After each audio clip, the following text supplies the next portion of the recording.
Hello everyone, and welcome to episode number 20 of the video podcast, Me and My Dog and Some Yarn. Today is March 23rd, 2014. It is a Sunday, and I am Kim.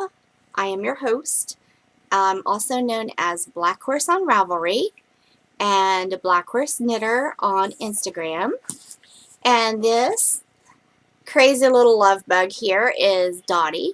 She is trying to get as much loving as she can today. So she's in the craft room pestering me. I should have put her out, but she's just too cute to ignore. So anyways, not a whole lot going on here knitting wise.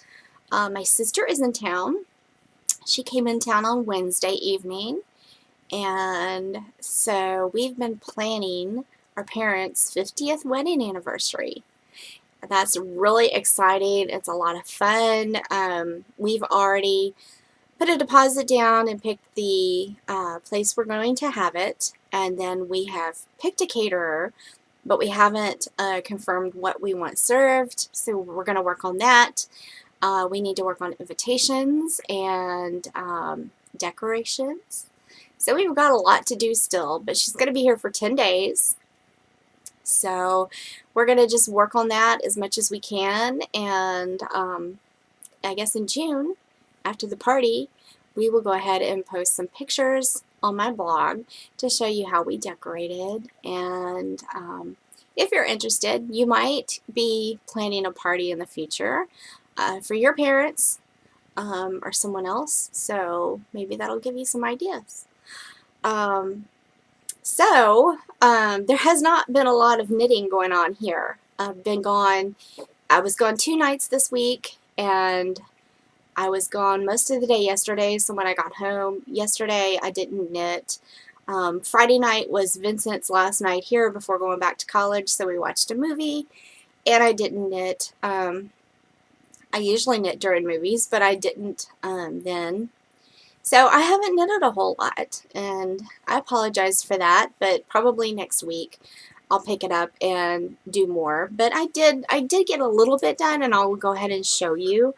I have been working on the piece to cover my sewing machine bench.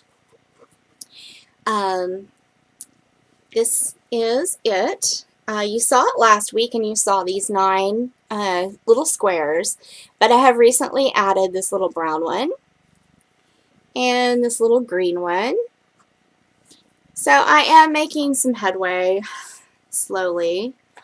But yeah, I'm going to make this into a square, and then I'm going to cover the sewing machine bench, and I want to make sure that it opens and closes so I can store notions and things like that inside. So I'm not exactly how it's going to be constructed.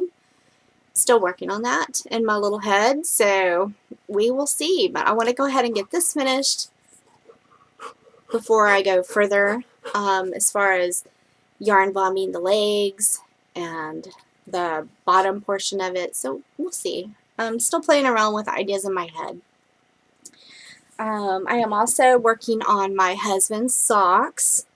Do you recall, he has told me I never knit him socks. Well, I started them and they were looking really, really good, but I dropped 2 stitches, and I cannot figure out where I dropped the 2 stitches because of the pattern. It was just the pattern I was using. I came up with it. It was vanilla socks, and I was looking in my pattern books, you know, for the different stitch patterns, and I came up with one I really liked, and I dropped 2 stitches, and I don't know where they were. So I ripped it out, and I got to thinking I probably should have started with toe-up socks because I have never made socks for him, and this way he could try them on. So ripped them all out and started again, and I started with a rounded toe-up sock. And this I just came up with in my head. I might write down the pattern for it because I really, really do not like the toe-up socks that I normally knit. They're flat on the bottom, and then they go up at 2 angles, and then they're straight, and that just drives me crazy. I mean, whose toes are shaped like that? Mine aren't. So, I'm knitting a rounded toe-up sock, and it's turning out really well, except I don't like the stitch pattern that I picked this time around. So I'm going to rip it back out to where the toe portion ends, and I'm going to try it again. So not a lot of headway on the socks. The next thing I've been knitting on is the shawl for my sister, and I have 342 stitches on here, and I need 383 stitches, maybe. I need to look at the pattern I jotted down, but as you can see, it's coming along nicely. I don't have a whole lot more stitches to add because I add 6 stitches. I increase 6 stitches every other row. So I don't have a whole lot more to go on this before I can start the fans and feather at the edge. But it's looking pretty. I'm so excited. She's going to love this. And I can't wait to start the next one. So anyways, that is all the knitting I have. I would love later today to work on some of my project bags for my store and some stitch markers. I have made some stitch markers. I have not photographed them and put them up, but those will be up soon. I would like to give away some stitch markers as a prize for someone in the group. All of my stitch markers are made in this fashion. They're the non-snag stitch markers. And these are little elephants. Whoops. Little elephants. I don't know if you can see them very well. They are super cute. They have little turquoise beads. And in the thread, just simply tell me what you're working on that you could use stitch markers. With these stitch markers, I put 5 to a set, and this one right here, I always make one a little bit different than the others, and that is simply because when I use stitch markers, if they're all matching, I can't really tell where my in the round starts if I'm knitting in the round. So I make one a little bit different. In this case, I've added an extra bead to the pink one. So that is what I do. I don't know what everyone else does, but that's it. So go ahead and if you'd like a chance to win the stitch markers, go ahead into the thread, which I'm going to open in a few minutes when I finish podcasting, and tell me what you're working on that you could use stitch markers. So hope you win. Go check that out.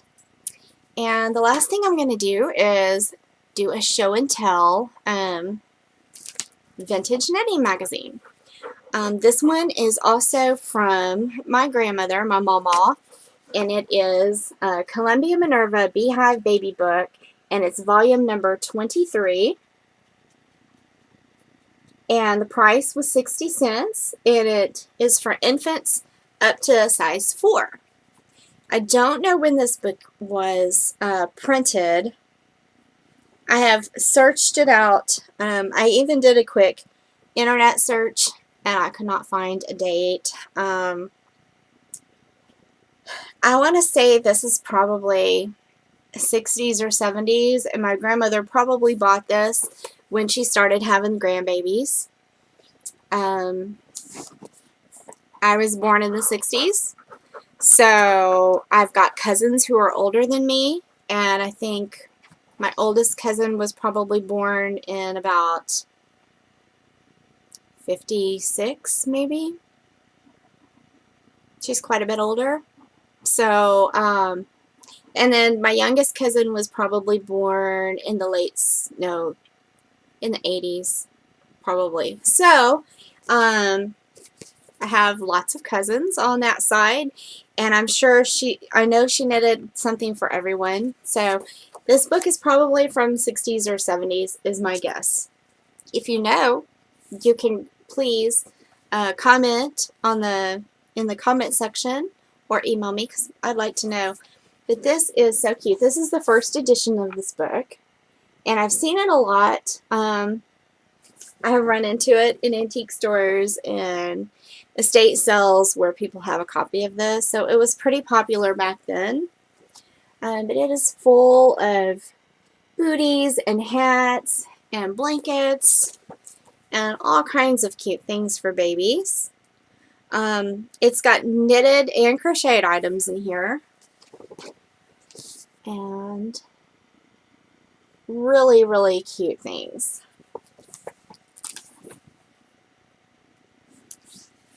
Here is a blanket with little cardigan, Dottie, Maria, booties. She is so needy because I have not been home to give her much attention lately. And I think she's super upset because Vincent went back to college and she knows he's gone for a while. She loves Vincent. We've had him home for a week, so it's going to take a little bit of getting used to with him not being here.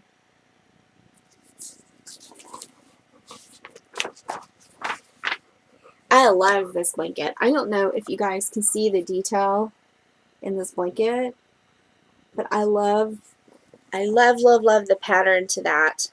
It's a knitted, it's called a knitted shawl, but it's a square. So cute. I wish you guys could see the pattern. It's made out of fingering yarn. It's really cute. I just might have to make that for a throw. We don't have any babies to knit for right now. So, but that would be cute as a throw on the couch, you know, to cover up with when you're watching a movie or reading a book. Those are so cute. I love that little coat for the girl. With the little belt in the back with a little button. That is just so cute. Maybe someday I'll have grandbabies and I can knit for them. That is my hope. My grandbabies will be so fashionable with all the knitting I plan to knit.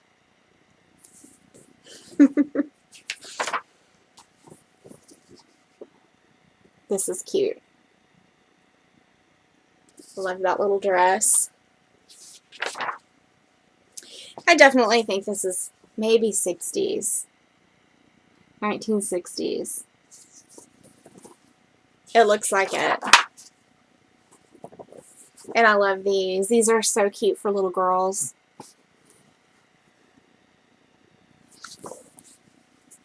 They're big headbands to cover the ears. And it's perfect for Texas weather because we don't get a lot of really, really cold weather down here in South Texas. Here's socks.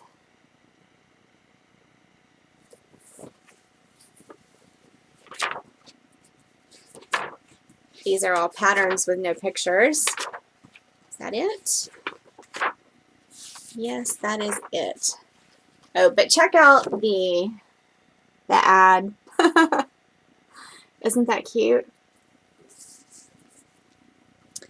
That's cute. It's called Wool Care, and it was made by Columbia Minerva. You can see down here in the picture. Super cute. I love this book. I have not knit anything from here, but I plan to someday. And that is Columbia Minerva Beehive Baby Book. Volume number 723, Infants to Size 4. So, I guess that is it. That is all I have for you guys. Daddy is finally asleep. Too bad she didn't sleep at the beginning of the podcast. She's right here in front of me sleeping. I hope you guys have a wonderful week, and I hope you guys get a lot of knitting done, and I will see you next week. Don't forget to go into the thread and sign up for the stitch markers, and that's it. I'll see you guys next week. Thank you for watching. Bye.